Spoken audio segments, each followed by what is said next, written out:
Hi, I'm Ashely Wells. I own All Time Restaurant with my husband Tyler here in Los Angeles. We're in Los Feliz. We are navigating the challenges of coronavirus as they come, which is minute to minute some days. We're currently doing takeout and delivery only and don't have any guests inside for the safety of our staff as well as our wonderful, loyal, incredibly supportive guests. And we're nervous, we're nervous because we want to continue feeding people and we want to continue supporting the wine growers that we've purchased wines from for decades and love so much. But we want to do it safely and we want to do it right. And there is a lot of information out there that is conflicting and confusing. So,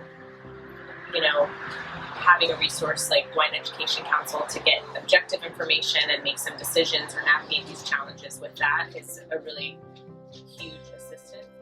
As a restaurateur, do you have any thoughts on best practices to take care of your team during this unprecedented time?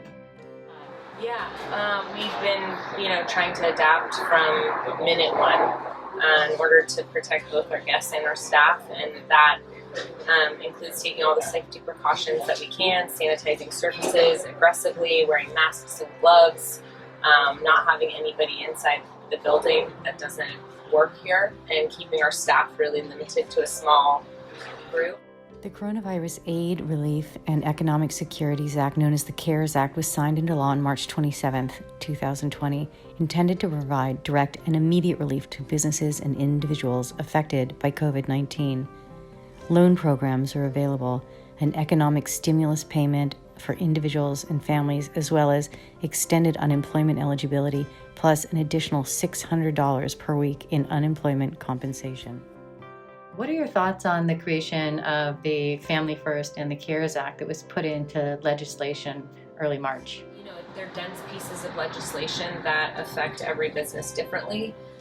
So my advice would be to gather the information and be really critical about what makes sense for each individual business. That's what we've done, is trying to be as informed as possible preemptively instead of having to be reactionary, and having good guidance and good counsel, but also really sort of getting the information firsthand if you're able to. And I know that the Wine Education Council has put up all of those resources, so you can go straight there and read about the CARES Act and the Family First Act and see if that's an avenue that can facilitate some help.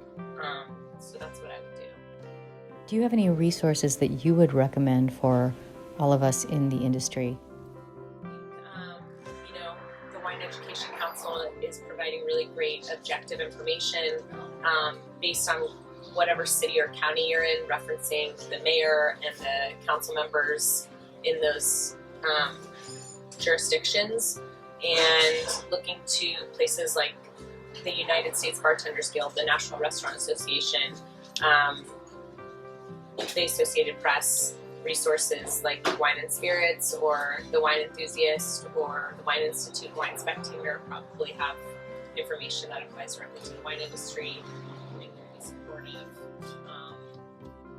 And I know there are also some specific grants to the wine industry that the Wine Education Council has listed on the site. So if you visit wineeducationcouncil.org, then you can find more information about that as well. Additional resources for the wine and hospitality industry include the Alcohol and Tobacco Tax and Trade Bureau, the National Association of American Wineries, and the National Restaurant Association.